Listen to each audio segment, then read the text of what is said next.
Welcome to the Standing Up to POTS podcast, otherwise known as the POTScast. This podcast is dedicated to educating and empowering the community about postural orthostatic tachycardia syndrome, commonly referred to as POTS. This invisible illness impacts millions, and we are committed to explaining the basics, raising awareness, exploring the research, and empowering patients to not only survive but thrive. This is the Standing Up to POTS podcast. Hello, fellow POTS patients and lovely people who care about POTS patients. I'm Jill Brooke, your horizontal host, and today we have an episode of the POTS Diaries, where we get to hear the tales of others in our community.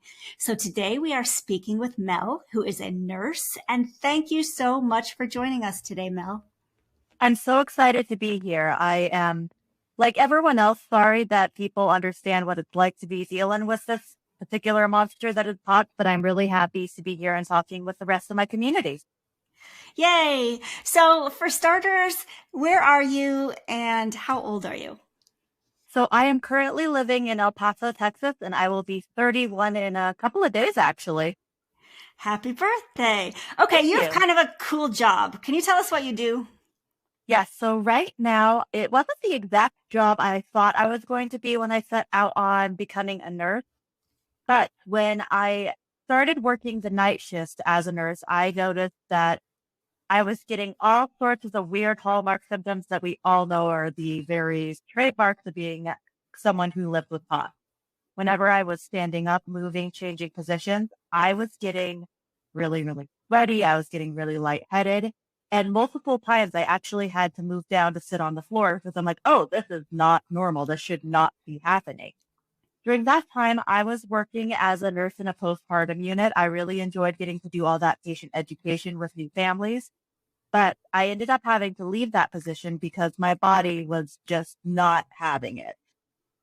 I initially started my nursing career out in Colorado, that's where I'm from, in a post-operative and a pre-operative surgery unit in a hospital. And now I've moved to an ambulatory surgery center. And for people who have not quite gotten to that point in either being a patient or haven't worked in medicine, what an ambulatory surgery center is basically you go there, you get your surgery, and you go home as soon as you're done. And my surgery center specializes in cataracts. So I take care of a ton of patients every day. It's not uncommon for us to have upwards of 28 people getting cataracts taken care of in a day. And it's really interesting to be back in the OR world because I actually do work in the OR as well now. So I do pre-op, post-op, and the operating room. Wow, so that sounds pretty intense. Yeah? It is. Thankfully, I have a lot of very good colleagues who are always on me about drinking enough water. They're like, hey, you taking your salt capsule today? It's been really busy. So it really helps to have people who are supportive. And that's definitely a bit of advice I would definitely give to anyone in this community. If you have people you work with who you feel safe with, let them know what you're going through, because sometimes when you're so busy that you feel like you can't even keep your own head above water, it's easy to forget, wait, I have a chronic health condition. I need to be extra careful compared to others. So always make sure if you can have teammates who are able and willing to remind you to do the basic stuff, like make sure that you are getting up slowly. Definitely pick people up because people love to help as a general rule. That's great. So I'd love to come back to some of your nursing experiences and expertise in a moment, but I also want to just get to know you a little bit at the start of this. So can you tell us, like, who is Mel? What is your personality like? What would your friends or family say? So Mel is a very quirky human being is probably what they would start with.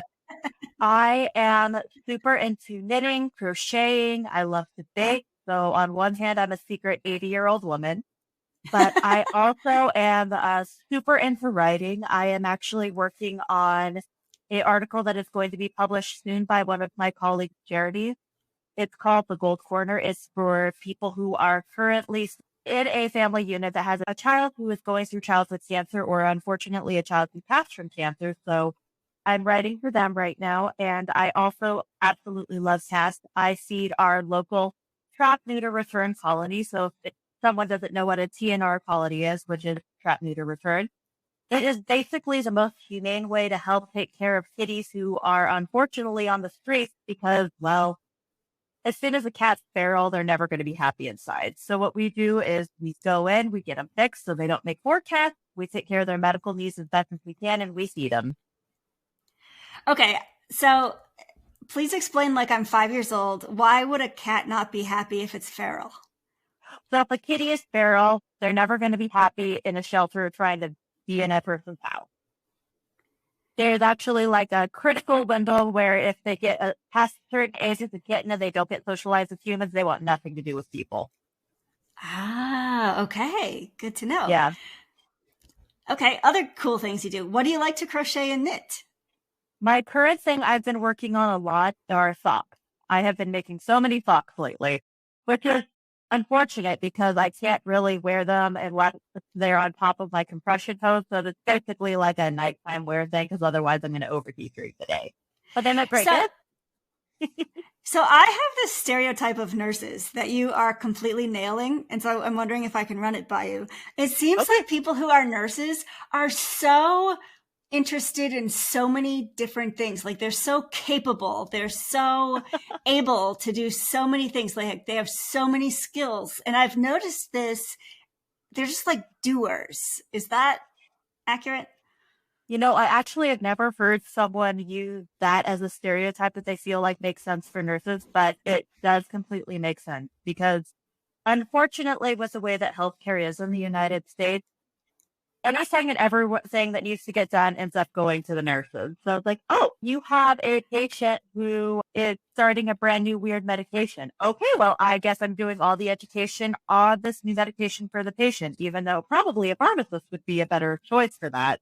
Oh, your patient needs to go walk down the hall because they need to walk around after surgery. Okay, I guess I am physical therapy today.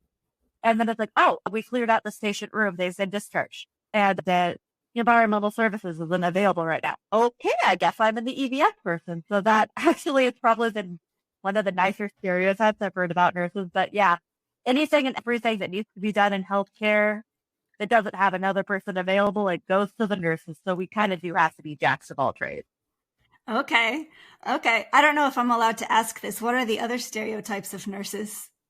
So it depends on the unit you work on. Emergency room nurses, they tend to describe themselves as very ADHD. They're jumping around from thing to thing to thing to thing, which makes sense considering the unit they're on. People who are in ICU tend to be a little bit anal retentive because they have to be, because they have all these very critical medications that need to run. So in the ICU, they have something that they call drip. So if a patient is in the ICU, they're getting IV medications that are controlling everything from their heart rate to their blood pressure and everything. And if anything's run out at any time, that's real bad. So ICU nurses do need to be very precise. Nurses pediatrics tend to be very overprotective. Because again, we're taking care of tiny humans. Of course, they're going to be overprotective. And unfortunately, as a lot of people who are in the POTS community know, there are some nurses who unfortunately are kind of bullies. I hate to say that about my profession, but I have definitely come across bullies in this profession. And yeah, it's not all of them, but there's enough nurses that are just real big jerk faces to use my very mature language to describe people who are being mean. Who will say stuff like, for example, the CNA, their job is to, do hygiene stuff for patients and be a nursing assistant. They might be like, well, that's absolutely disgusting. I'm not going to help clean up my patient. I'm not the CNA. And it's like, no, don't say that. It's still your patient. That's still a person who deserves dignity and respect.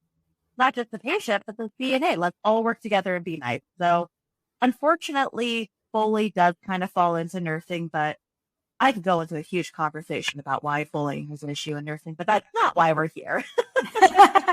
Okay, so I know we're here to talk about your journey before POTS, during POTS. So can we start with before POTS? Did you have a life before POTS, and can you give us a snapshot of what that looked like? So for me, it's hard to say exactly when POTS really started to really impact my life. But if I was to give like a really rough estimate of when it really first started to flare up, it would have been back in about September of 2015. I was in a bad car accident and I got a real nice concussion. And as I was recovering, I noticed that if I stood up too quick, I really was getting dizzy. That had always sort of been a thing for me, but it was always in control when I was younger and it didn't happen all the time, all the time. As I was recovering from the concussion, I decided to switch into going into nursing, and I was able to run around like crazy in a very busy hospital pre-op area with a lot of patients with very different needs. I was able to lift and move patients and basically just get everything that needed to get done. But as soon as I moved to El Paso, because I am actually a military spouse as well, I ended up not being able to start work in the hospital that I had been working at during nursing school and as a CNA, as I had to work on the night shift because I really didn't have any other options. And as soon as I started on the night shift, I don't know how often everyone goes into the idea of epigenetics, but I feel like that was the environmental cue, having to be on the night shift and having my circadian rhythm all messed up, that finally switched it to the point where it was very symptomatic and I got sick. That's a really interesting point you're making. And I feel like we should just make sure everybody understands what you're talking about. Yeah. So you're saying epigenetics. So basically environmental factors that change the expression of your genetics, right? Yeah. So basically then all of us and every single one of our cells kind of have an instruction manual for what our bodies are going to do. Depending on certain things, some of these factors will automatically turn on once people hit a certain age. For example, puberty. As soon as you hit past a certain age point, markers will turn on and people will develop secondary sex traits. And to describe that in non-medicalese is the stuff we see as stereotypically, post-puberty stuff. Like for people who have XY or male genetics, their voices tend to go deep. They get broader in their shoulders. People who have XX for female genetics develop breasts, get menstrual periods. But other things, such as POTS, you might have to have certain things happen in your environment for the switch to turn on. So I know one of my friends who also has POTS, she actually got it after she had mono, which is another thing that can happen. Some people end up developing something like POTS after they have a viral infection, and it just switches the switch on. So it's one of those things that just because you have it in the instruction manual that's in every single one of your cells, unless you have the environmental trigger to flip on the switch, you might not get it. So that's interesting because we oftentimes hear people say that they think POTS might happen after some sort of infection because it is an immune response or some sort of maybe autoimmune thing. But I had not thought about the epigenetic possibility that it's doing something there. That's interesting. Yes. It could. It's one of the things that, unfortunately, I've looked into the research for what actually causes POTS, and it seems like there's just a general consensus of the doctors going, wait, what is POTS? Shrug. Who knows? Right. Yes. There's just so many different ways that we could possibly describe something that happens with autoimmune things, as it is epigenetic switch, like after the virus shows up and is messing with our genetics. Because viruses are so weird. They hijack our own cells to make more of themselves and they never really leave us after we have them. Who knows? Is it a chicken or an egg sort of thing? Or is it because we've had the virus that did it? Or does the virus mess with our genetic material? Or was it just a virus seeing there and continuing to reproduce things made our own natural immune system wake up and go nuts? Who knows? So it sounds like you had a job where you were working the night shift, and working the night shift is known to be very hard on the body. Yeah. And terrible. It sounds like you no longer work on the night shift. Do you think that anything switched back, or is it still here even once you got out of that situation? It's here to stay now. It's sort of like working the night shift and messing with that just threw the switch for me to be more symptomatic in all other ways. So I didn't used to get so sweaty for no apparent reason. Now I get randomly super sweaty for no reason, which is super attractive. I'm like, oh, cool. Thanks, body. I appreciate that. If I don't really take my time when I'm standing up, I get the weird tunnel vision on the side. And all day, every day, I am wearing compression hose up to the thigh highs, which is like, it's just one of those things we deal with. Yeah, it's funny because I can sweat a little bit now, but for about 10 years, I could not sweat at all. Oh, and it's one of those horrible things. with heat tolerance. where the grass is always greener, right? So Yeah. not sweating. And I lived in California. So I would sometimes just be so desperate that I would just walk right into the ocean or walk into a stream or a lake because I just had to cool down. And so I had not thought very much about how unfun it would be to be randomly so sweaty because I had been thinking about how unfun it was to randomly have to get soaked to cool off. Yeah, it's just so wild how like all these little random things are just controlled automatically by our bodies, and different people with different subsets of us are like, oh, well, you get to sweat too much. You won't sweat at all. You're going to be Yep. able to get overheated even if it's slightly above 60. And oh, you're going to hate the cold. I always wish that there's a co-op where the non-sweaters could take some of the sweat from the over-sweaters, Right? and Wouldn't we that could be all great? just, because on average, we get it right, probably. Yeah. Okay, so that is what set off your POTS. Mm-hmm. Did you have a hard time getting diagnosed? Yes and no, which is a weird way to put it, but I am incredibly lucky in that I have a very close friend who also has POTS. Unfortunately, she has a lot of other comorbidities that make it a lot more complicated for her. She has Ehlers-Danlos, which is super common as well. She has a Chiari malformation and everything. So when I started to explain the things I was going through, she's like, hey, you probably have POTS. But it was one of those things that it seems odd to say it, but sometimes I still feel like I almost have imposter syndrome around the condition I have because I'm like, well, I am sick, but I'm not as sick as her. So am I actually really sick? So what do you have to do to stay functional? I have to be wearing compression hose every single day. I have to supplement a lot with salt. I take a salt pill every morning, and usually during the day, I eat 2 or 3 of the chewable salt electrolyte tabs. I find that those are just easier compared to trying to mix in an electrolyte drink. And I drink tons and tons of water, and I am on mitadrine. So I do know that it is real. I do know it is legit, but it's just sometimes I feel like it's so easy to see people who have the same illness that are impacted in more severe ways and think, wait, is this really real? Or I don't know if maybe that's just something I struggle with, but it's one of those things that with any condition, there's always a big spectrum of how people are impacted differently. And just because you happen to be on this more milder end doesn't mean that you're still having a harder time compared to someone who's not impacted. So what does a rough POTS day look like for you? Do you ever get to where you can't really do your job, or you're just always able to power through? As of right now, I have not had to call out of work because of POTS. I am very grateful for that. But it's one of those things, I'm sure all of us are very well versed in the idea of the spoon theory.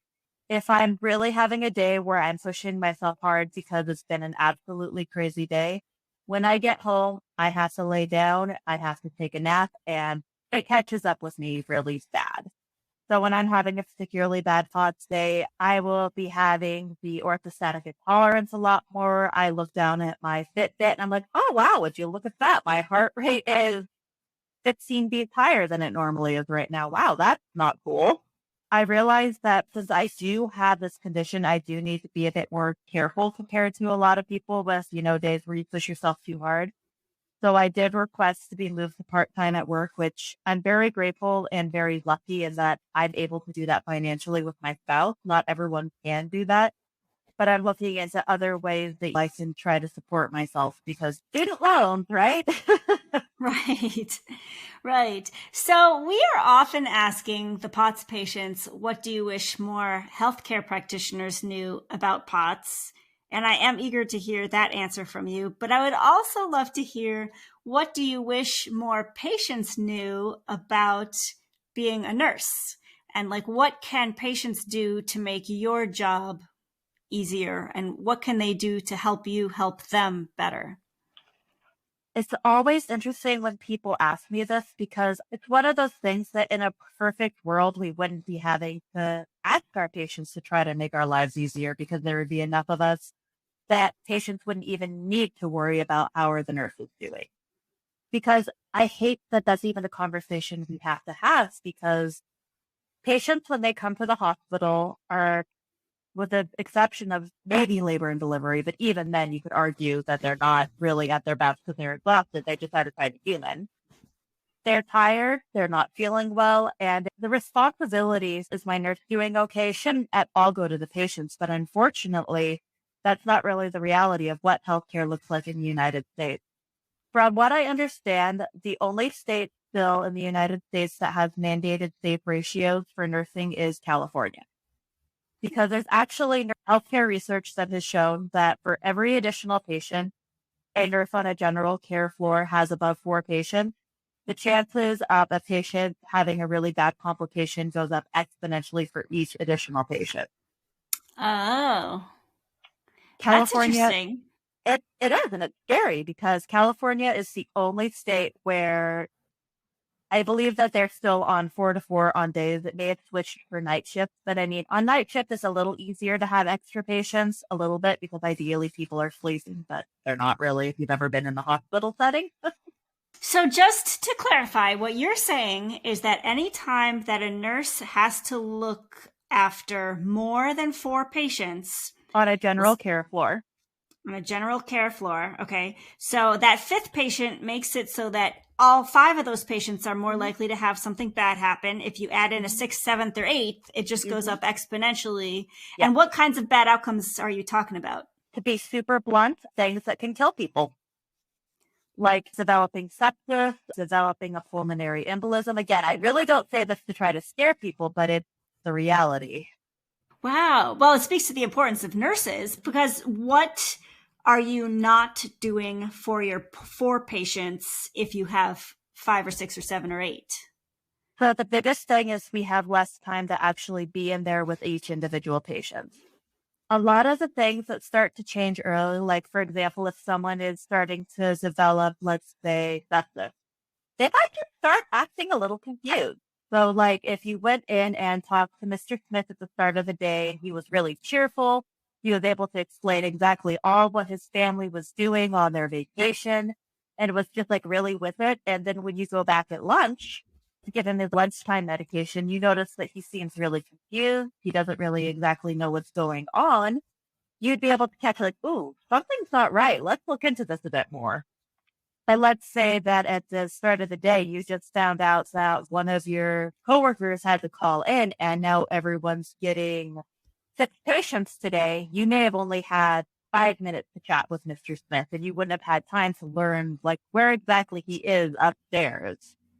Because again, a lot of the times we do have elderly patients, so you might have just assumed, oh, well, it seems like he is sort of on top of it. I mean, we haven't really had the time to talk, but he might have been a bit confused earlier in the day. I'm not going to worry about it. But then by the time that he starts to go down more and more and more, you miss the critical window where an easy intervention can help a lot. So, like, for example, for the case of sepsis, and also in case someone's listening and doesn't know what sepsis is an infection that goes into your blood. The infection is just swimming all around your body. Just say Mr. Smith was having a hip replacement.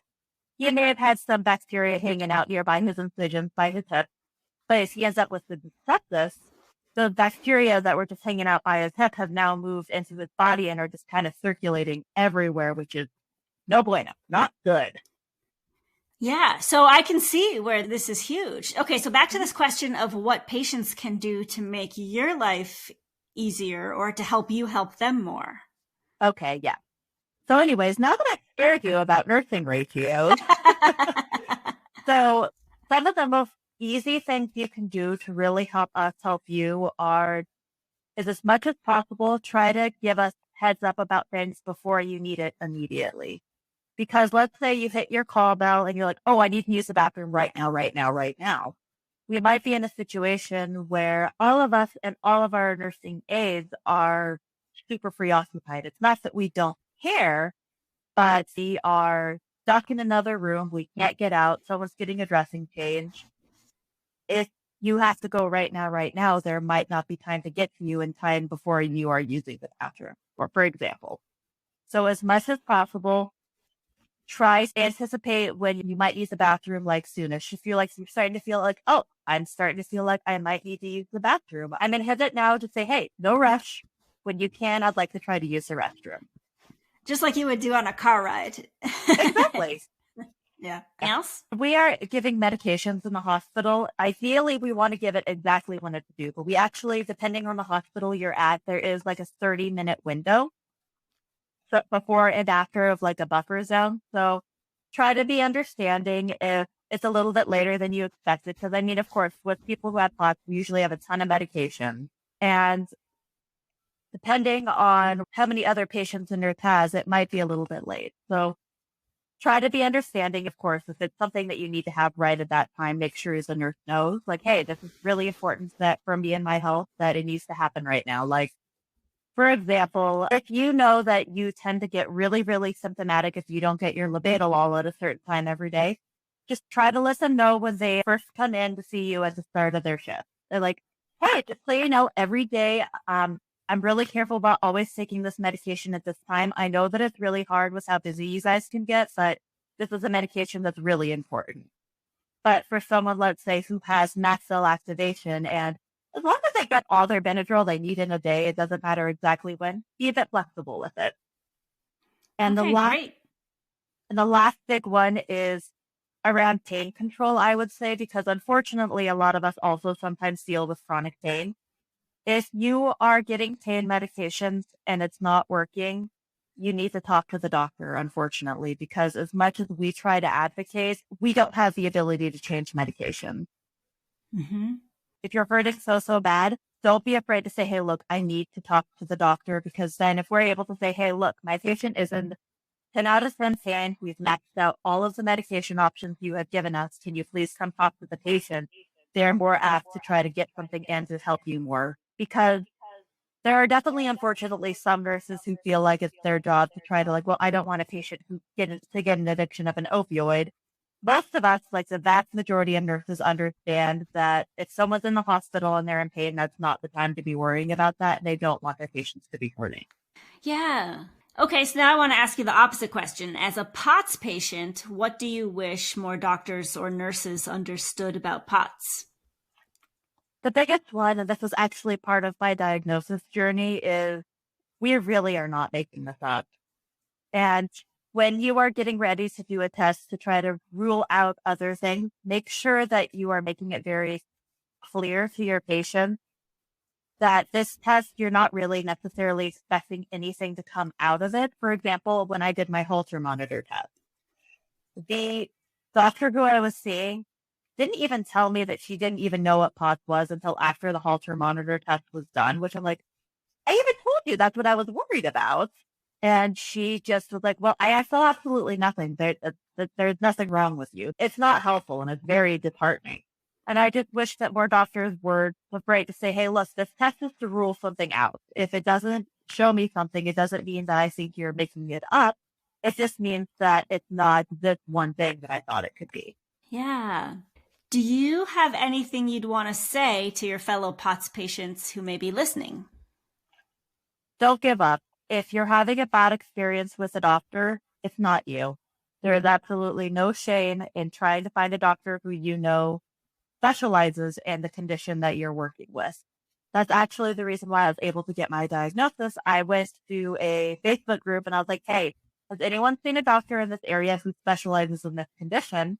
Found that doctor, saw that they took my insurance, and I actually ended up crying when the doctor said, oh, no, I don't need to do a ton of extra tests on you.